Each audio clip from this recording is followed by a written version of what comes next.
Ayaw mo sagot? Ayaw. Mr. Chairman, alam naman natin, nagtatanga-tangahan na lang yan. Nakakaintindi naman ng Tagalog yan. 20 taon na nga nakatira dito sa Pilipinas yan. Alam nga naman hindi nakakaintindi yan.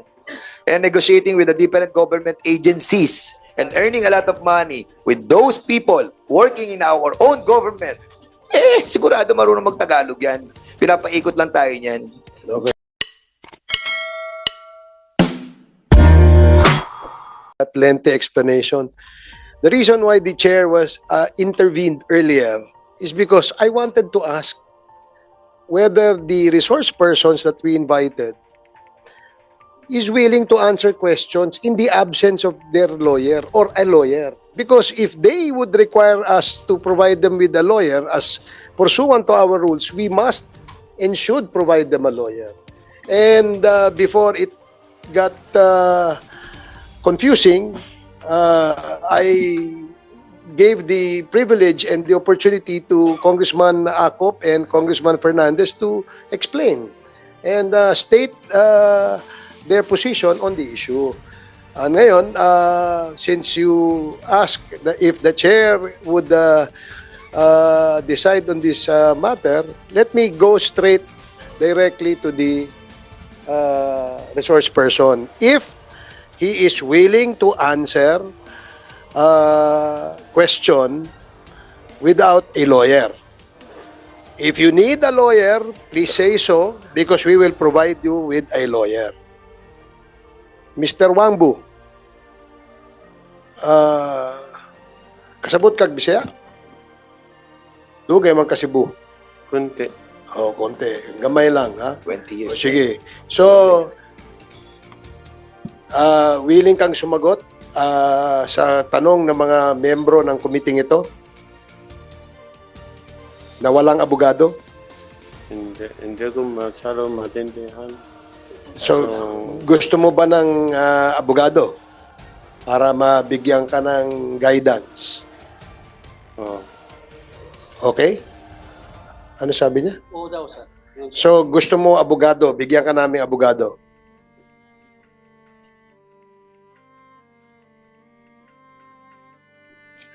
Gusto ba sa abogado?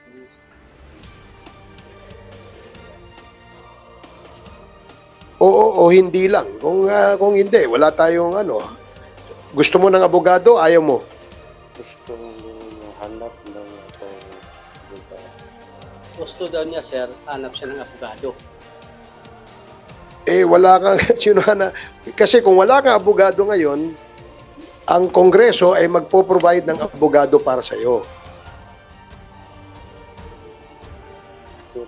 Ha? Sabi ni sir, kami dito bigay sa iyo abogado. Mr. Chairman, Mr. Chairman, Buti naman, may interpreter tayo. Mr. Chair. Kasi marami tanong yung mga members. Kung ayaw mo sagot, okay lang sa amin. Kasi karapatan mo yon. Pero kung gusto mo sagot na walang abogado, karapatan mo rin. Pero kung gusto mo abogado, karapatan mo din. Bigay kami abogado sa iyo. Ayaw mo sagot? Ayaw. Mr. Chairman, alam naman natin, nagtatanga-tangahan na lang yan. Nakakaintindi naman ng Tagalog yan. 20 taon na nga nakatira dito sa Pilipinas yan. Alam nga naman hindi nakakaintindi yan. And negotiating with the different government agencies and earning a lot of money with those people working in our own government.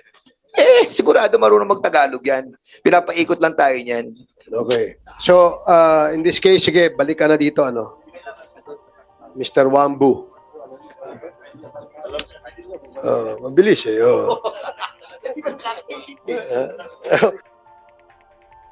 Naintindihan niya eh. So anyway, are there any other information relative to the 4 Chinese nationals from the BID? Chairman? Chairman? Let's allow first the BID to reply and then Hindi po Congressman. BID nga eh. Is, BID. hindi. Oh, please answer my question first before another question is asked by a member. No other additional or further information, Mr. Chair. Okay. So, thank you. Now, Congressman Paduano, your Thank turn you. to ask Hey, questions. Chairman.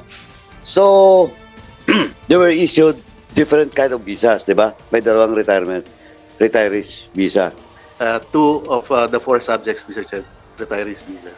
Oh, yung sa retirees visa, when was that given to them? Wala eh. Mr. Chair, with me, copies of the SRRV or the retirees visas, but I can only state the validity, Mr. Chair. The validity. How about the time that was issued to them? It's not with me, Mr. Chair. It's filed sa PRA po, Philippine Retirement Authority, not immigration. Yung visa? Yung Yung issuance ng visa, wala sa inyo? Yung Yeah. date and time? yes, Mr. Chair. Doon sa PRA. Implementing agency lang po kami ng... Mr. Chairman, in the next hearing, we will invite PRA and produce that document with regards to the issuance of such. That's why. This is a motion. Chairman? Yeah. There's a motion, duly seconded, hearing no objection.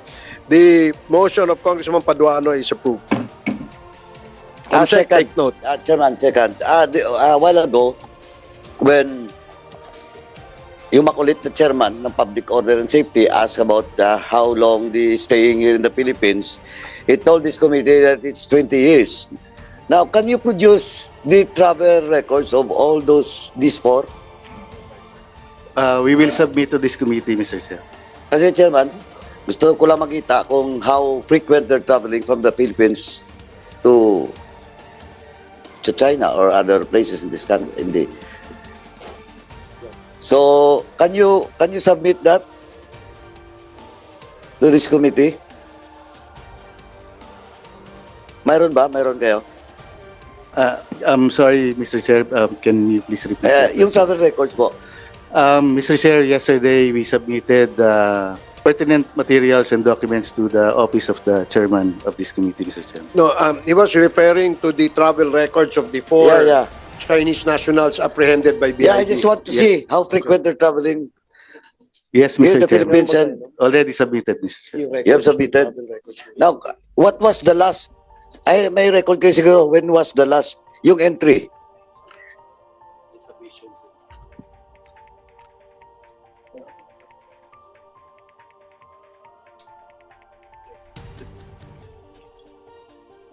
Mr. Chair, latest travel of Mr. Wang Tao, alias King Delgado Ong. Last arrival was 27 February 2024 and was admitted under the SRRV or retirees visa. Li Xiaoming, Sir, sorry, attorney. Ano yun? Entry yun, no? Entry. 27 February Entry 2024. Entry in the Philippines. The last travel of From- entry po. From where?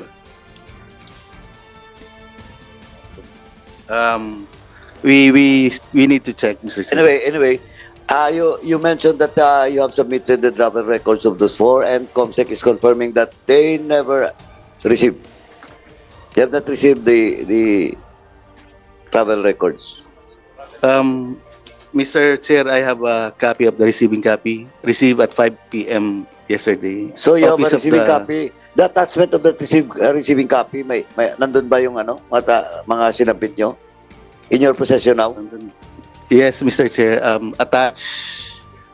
Attachments, yung commitment order po, yung watch list order, and travel history of the four subjects, Mr. Chair. Pati travel history. In short, nandun din po yung last entry.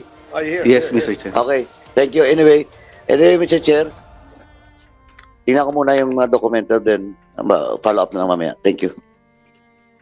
Mr. Chair, just Congressman Akop, yeah. may I ask yung DFA, the PRA has authority to issue visa? For the retirees visa, Your Honor. Yes. Yes, Your Honor. Not DFA. Not the FA, Your Honor. Hindi rin BID. Yung conversion from tourist to student, working visa, Not SRRB, Mr. Chair. so PRA rin. Yes, Mr. Chair. Yes, so I agree with the Honorable Paduano kasi may mga instances na rin na naabuso yung pag-issue ng visa ng retirees, yung PRA. Kasi gusto rin namin malaman kung ano yung mga requirements para ma-issuean ng visa yung mga foreigners. Thank you, Mr. Chair. Thank you, Congressman Akop. So anything else? Wala. So balikan ko ulit yung finlash kanina sa screen, no? Kasi dito, this is a red flag, no, as far as the transactions of a certain Mr. Willie Ong and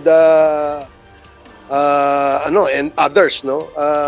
The total amount of money transacted or money involved in the transactions with Mr. Willie Ong and others ay umaabot po ng 1.6 billion pesos.